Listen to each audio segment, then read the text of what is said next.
So thank you very much. Good evening, everybody. And thank you very much for giving me the opportunity to speak to you again.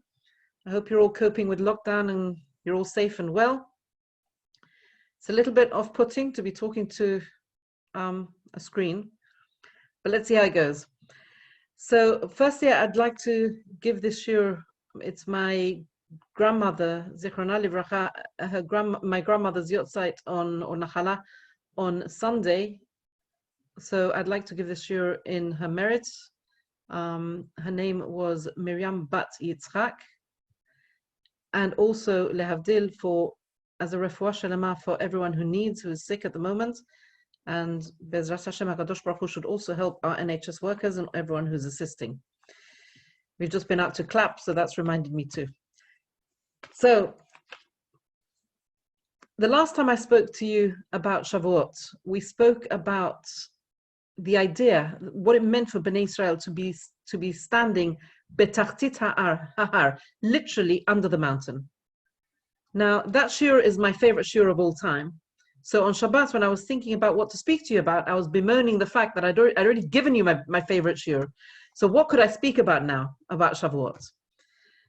So it occurred to me that last Shabbat, one of the parashiyot is Behar, and Behar means at the mountain.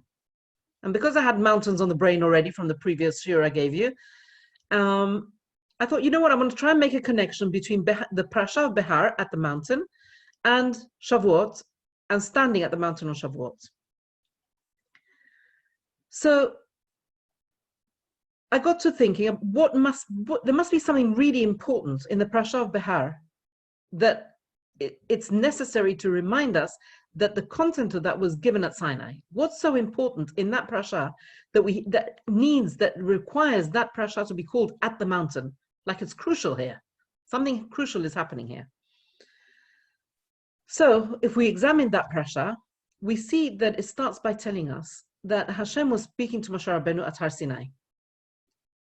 And it launches into the laws of Shemitah, the laws of the resting of the land, the laws of giving the land back to the owners on the Yovel, the Jubilee, and how we deal with all that, how we deal with produce during the 7 years, during the 7th year of I'll recap. For 6 years, the land shall be worked, and the 7th year, it shall rest. So how do we deal with the produce during that time, etc.? Now, if someone had to ask me which commandments we needed to remind ourselves were given at Sinai, were so crucial that we needed to remember they were given, at Sinai, I would say, do you know what, maybe Anochi Hashem Elokecha, I am Hashem your God, or maybe don't have idols, or maybe don't kill, don't steal. Those would make my short list. But certainly how to deal with the land, that wouldn't make my short list of crucial, important points given at Sinai. The important pronouncements that were necessary to remind ourselves were given at Sinai. So what's so important about that parasha, or the contents of that parasha, that it's important to remember that? And that it was given at Sinai on Shavuot. And what's so crucial about land? What's so crucial about land? So Rashi asks, he quotes a midrash and he asks the question, he answers by saying that the details of the oral law and the Torah Shebaal Peh, the oral law, were given at Sinai. But the truth is, this doesn't really answer the question. Okay, many commentators have tackled this issue, but we're gonna examine a different perspective. So when we look at the parasha of Behar, this parasha called At the Mountain, we see that, in fact, it's not just about Shemitah. It actually is much, much more than that. It describes the possible decline of a person, of a socio-economic status of a person, of his wealth and position. Okay, so first, that person might be in financial difficulty and have to sell their land. Then they might lose their home. Then they might still be in financial difficulty and might find themselves having to borrow, and we're told we mustn't charge them interest. Then they might still be in financial difficulty and have to sell themselves into slavery to a Jewish master. And then the Torah tells us this is how you behave towards that slave. And finally, this poor person might actually have to sell himself into slavery to a non-Jewish master. And that person is then reminded, do you know what? You've got to remember you're Jewish and you've got to comply with Torah, no matter what the circumstances. Okay, so all of that is Parashat Behar in a nutshell. It's the decline of the person. So what's so important about that we have to be reminded it was given at Sinai? That this parasha, the content of this is so important that we have to, it's called Behar, it's called at the mountain. Something's happening here, right? So let's just park that question. Let's just hold that question for a minute. We're going to come back to it. Let's move on to Shavuot. So in the Torah, Shavuot has several names. In Parashat Mishpatim, it's called Chag HaKatzir, the festival of the harvest. In Parashat Pinchas, it's called Yom HaBikurim, the festival of the first fruits. Again, you can see a topic, right? We're going back to land, back to produce. There's something happening with Shavuot and the giving of the Torah and land and produce. And although the Torah does actually call this Yom Tov that's coming up, Shavuot in various places, the Feast of Weeks, right? We call it the Feast of Weeks. It does call it in various places the Feast of Weeks. But it's not a name that's descriptive of the character or the substance of the Yom Tov itself. It doesn't tell us what the Yom Tov is. All that name of Shavuot, the only thing it is a chronological tag of the time lapse between Pesach and Shavuot. So Pesach, which is also an agricultural festival, it's known as Chag HaAviv, a spring harvest. Okay, it's this period is calling Shavuot the Feast of Weeks is again a reminder of the interdependence and the relationship between Pesach and Shavuot. So in other words, you can't have Shavuot without Pesach. Okay, now we know the grains harvest lasted 7 weeks. It was a season of much happiness. It was it was a very happy time. It began with the harvesting of the barley at Pesach, and the Omer offering that was brought was the early harvest of the barley. This marked the beginning of the harvest season, and then the grain ripens 50 days later, and it culminates with the wheat harvest over Shavuot. And this is marked on Shavuot. We bring the offering of the lechem tenufa, the wave loaves of bread, and the bikurim, the first fruits. And this concludes the grain harvest, which had begun on the second day of Pesach. But nowhere in the Torah is Shavuot known as Zeman Matan Toratenu, the time of the giving of the Torah. And this is our focus today, right? Nowadays, we only relate to Shavuot as Zeman Matan Toratenu, as the time that we're giving the Torah. But nowhere in the Torah is this name given to it. Not even in the Mishnah. The Mishnah doesn't refer to it as Zeman Matan Toratenu. In fact, when our sages speak about the Chag, when they mention this Shavuot, this Yom Tov, they use the term Atzeret, which is doubly curious, because for us, when we hear the word Atzeret, we think of what? Of Shemini Atzeret, which is the tag-on festival to Sukkot, right? We've got Sukkot, and then we've got the added end days of Shemini Atzeret. So it's doubly curious, but it does bolster our suggestion that actually Pesach to Shavuot was one long festival, with the Omer being the Chol HaMoed of the festival, and this Atzeret, Shavuot, being the tag-on to the end of the festival. Okay? And in fact, I'm told that that various families in Gibraltar, which is where I'm originally from, various families in Gibraltar apparently have the custom to have, on the first night of Shavuot, they eat matzah shemura, to bolster this suggestion that Pesach to Shavuot is one long Yom Tov, with the Omer being the Chol HaMoed in the middle. And the whole thing would then be an agricultural holiday. Okay, so that's all very nice. But what has that got to do with Zeman Matan Toratenu? What has all this agriculture and produce and land got to do with Zeman Matan Toratenu, which is our focus in this day and age? Okay, so that's number one. And what has produce and land? What is the importance of that? That we need a whole parasha to be called Behar, at the mountain. There's something very, very significant about this. I'm sure you can hear this, right? There's something very significant about this. So what are we to learn from this? Now, you're going to tell me, of course, that the reason why we know it as Zeman Matan Toratenu and not the agricultural holiday is because, you know what, we're not farmers anymore. We don't live in an agrarian society anymore. And therefore, you know, it's not so important to us. And therefore, we'll focus on the bit that is important to us. And you may be right. This may be the reason why. But I'm gonna try and give you a much, much deeper reason, which I think is crucial to us receiving the Torah on Shavuot.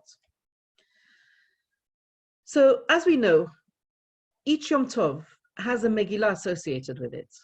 The Megillah for Pesach, for example, is Shir HaShirim.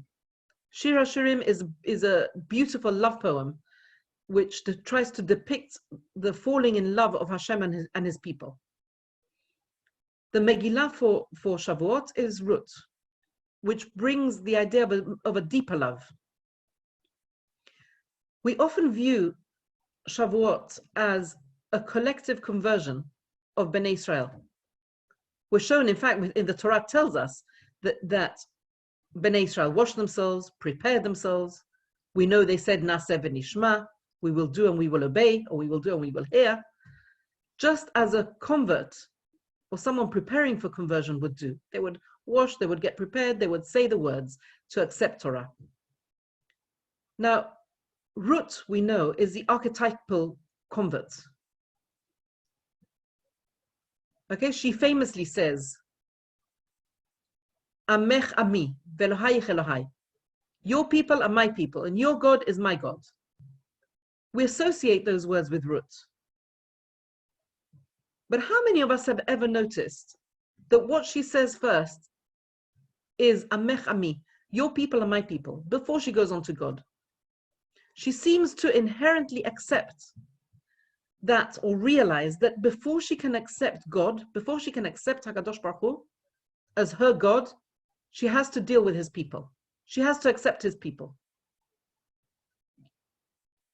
And in fact, we see that the whole of the Megillah of Ruth, which, by the way, happens in the backdrop of an agricultural setting, is full of the is full of the mitzvah of tzedakah.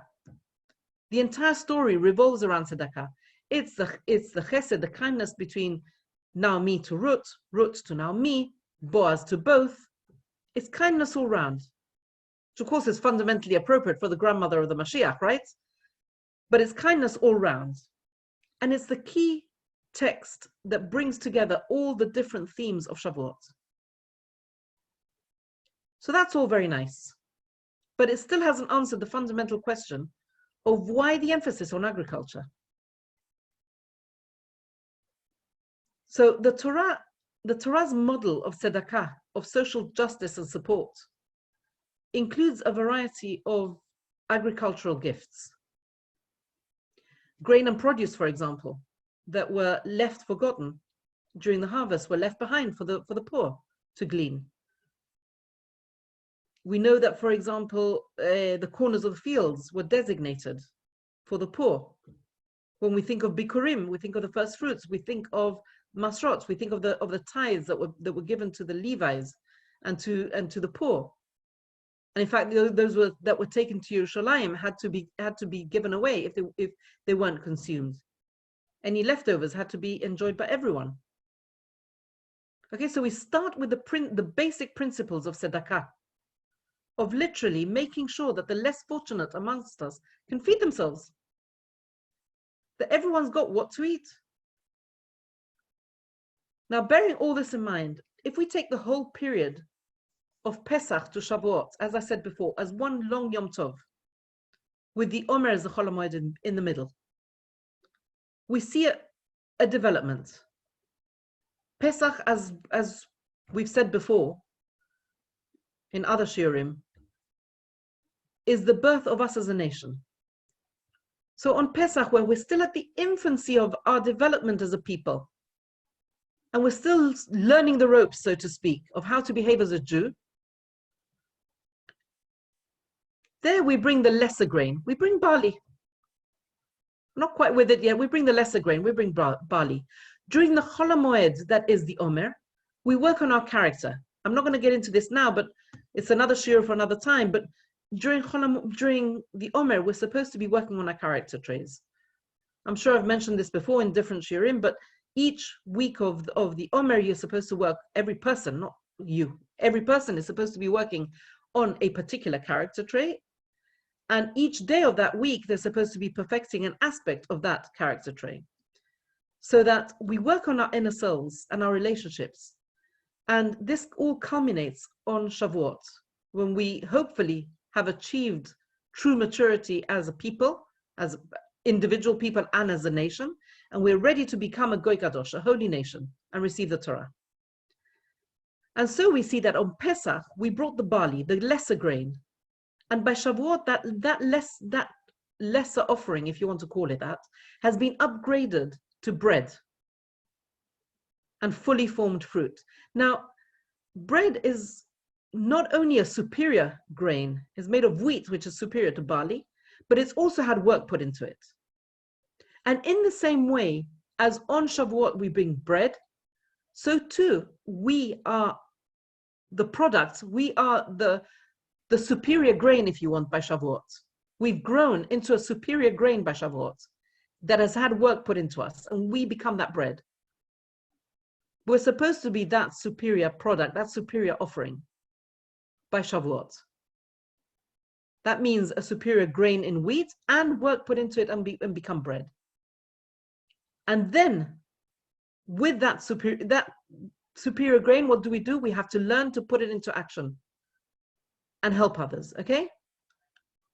We have to use that superior grain to improve the lot of others. So what has produce got to do with it? Everything.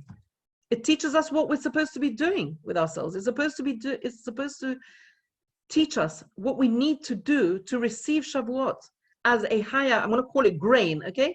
As higher products. And how we use that grain to improve the lot of our fellow human being in our mitzvot ben adam lechavero, in our mitzvot between man and man.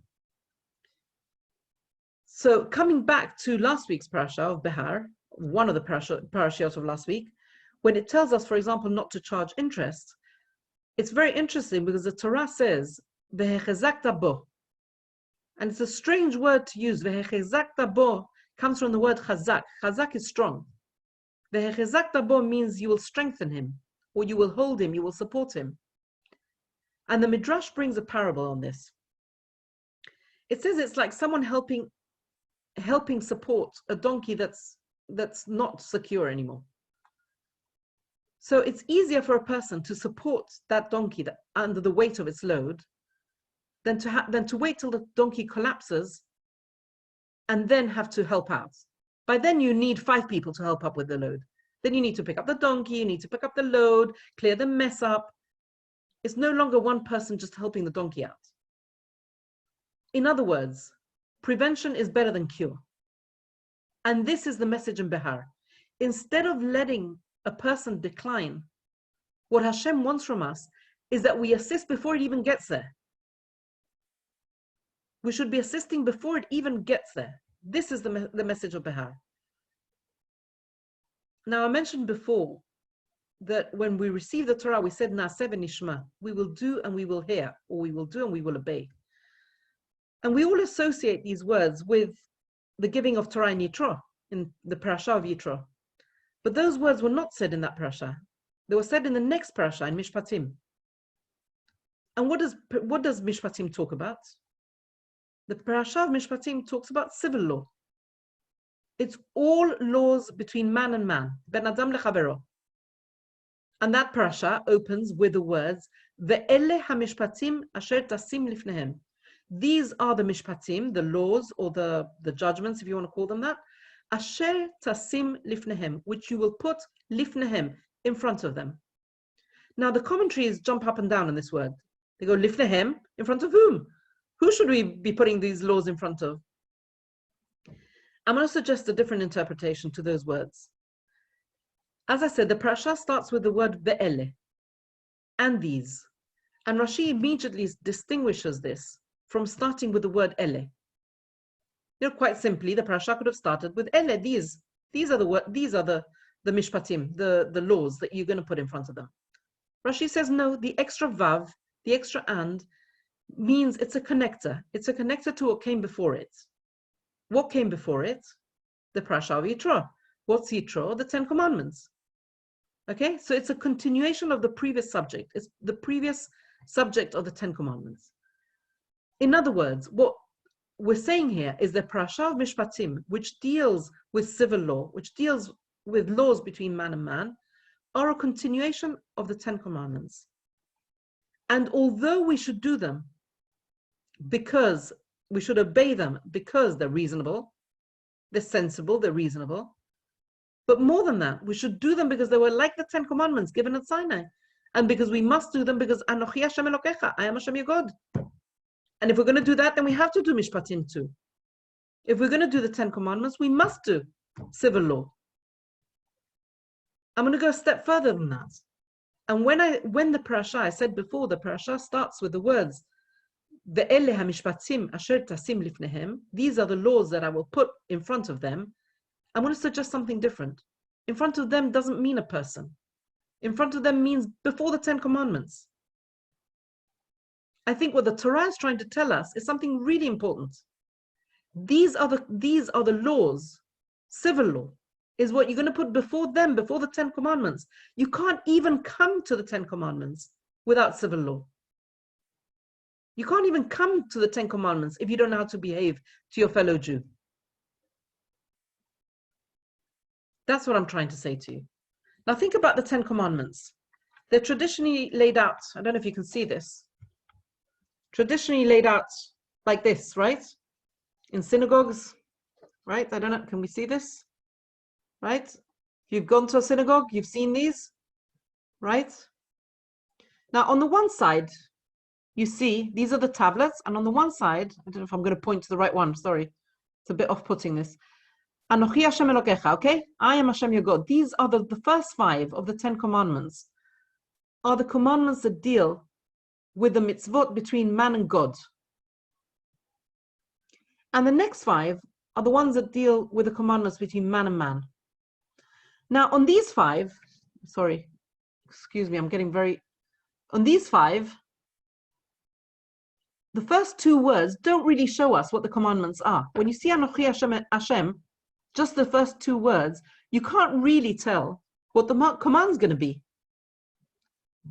However, on this side, yes, you can get either the whole of the commandment is comprised in those 2 words, or you get the gist of the commandment by the first 2 words. Either way, most of it is comprised in that. I'll show you exactly what I mean. It's a bit difficult to show you on camera, but the first side of the 10 Commandments, what is normally seen as this side, okay, is actually looks like this many words. This is what that looks like. On the other of the 10 Commandments, on the other side, the other 5, this is what it looks like. It's much, much shorter. Okay? So have you ever wondered why one side is so much more word heavy? This side is so much more word heavy than this side. Tradition has it that both luchot, both tablets, were filled completely with writing. There was no blank spaces at all. But there's a problem, right? I just said to you, one side has a lot more words than the other. In fact, the side that deals with laws between God and man, between man and God, okay, this side, Anochi Hashem side, has 146 words. The other side only has 26. So the laws between man and man only have 26 words. Now, since both sides of the tablets were the same size, and we just said they had no space between us, how is it possible that 146 words fill the same space as 26 words? And the answer is it's very easy on the one hand and very, very beautiful on the other. It's that the font size was different. There was a different font. And the message is very, very clear. Our obligations to our fellow human being are huge, are absolutely huge. One should never, ever underestimate the importance of mitzvot ben adam lechavero.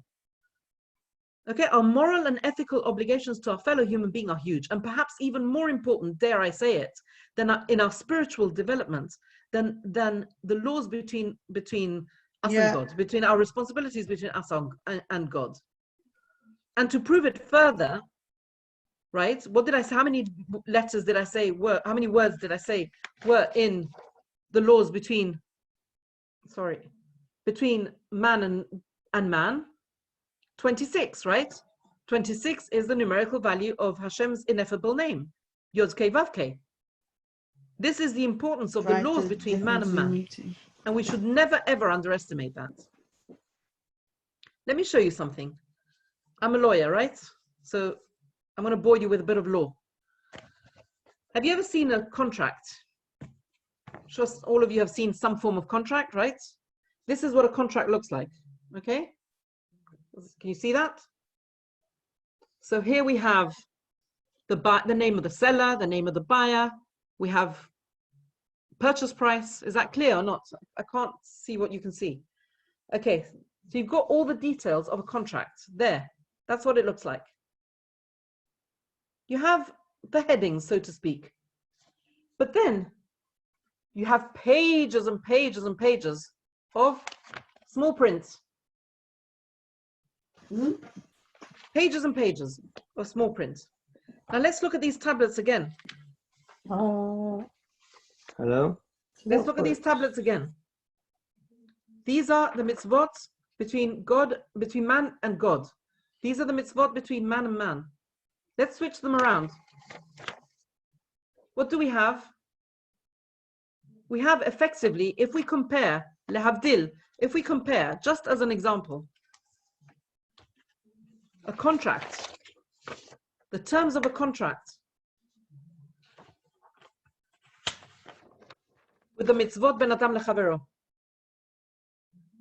Okay? What we have is a contract and the small print. It's a bit more difficult on camera than I envisaged, sorry. What we have is the small print. And I'm not saying that the small print's not important, it's crucial. Of course it's crucial. That's where you're going to get caught out. You're going to get caught out in the small print. Absolutely crucial, small print. However, without the heads of terms, without the crucial heads of terms, you've got nothing. What is this contract, this English law contract, without anything being filled in on the front page? Absolutely nothing. It's worth nothing. You can have 127 pages of small print. Who cares? If you haven't got what you're buying, how much you're buying it for, and who you're buying it from. The rest of it is irrelevant.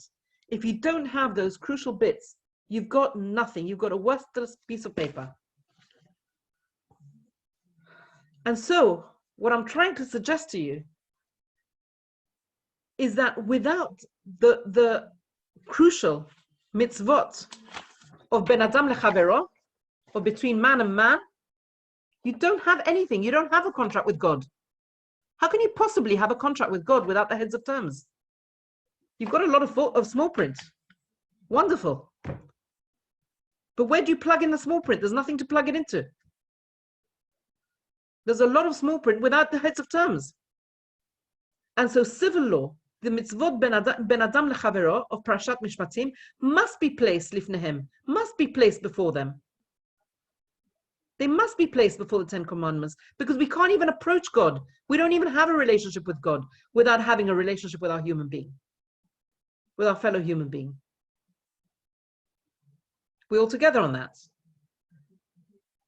Okay, so where does the parasha of Behar, of this parasha that's called At the Mountain, where does that come in? So that's slightly different. Parashat Behar is talking about the human aspect of dealing with others.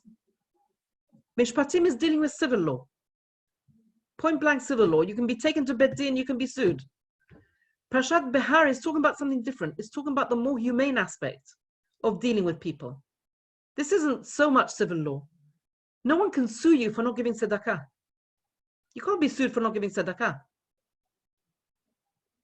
And yet, that's how we have to behave as Jews. We have to give tzedakah. This is what Behar is bringing us to, is teaching us, is how to behave towards people when they're down and out. This is what we have to learn as Jews. Not only that, we're learning something even deeper than that.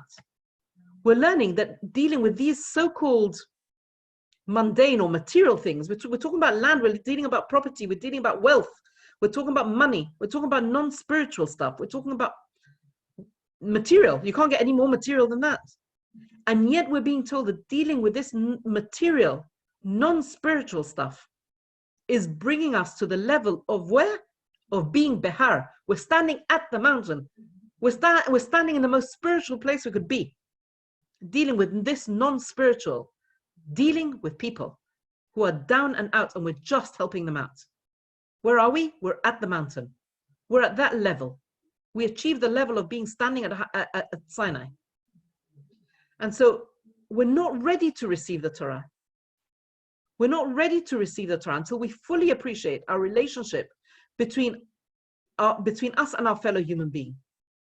And this is what Ruth understood so deeply when she said, Amecha mi, velohayich Elohai, your people are my people, and your God is my God. But more than that, only when your people are my people can your God be my God, and not otherwise. And that's how we need to approach Shavuot. This is how we need to approach coming to Sinai. With that level of caring, of love for our fellow human being, of tzedakah, of real spirituality.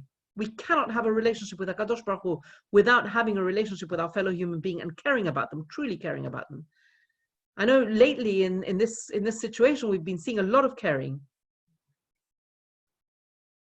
It's beautiful to see, but this is how we need to approach Shavuot.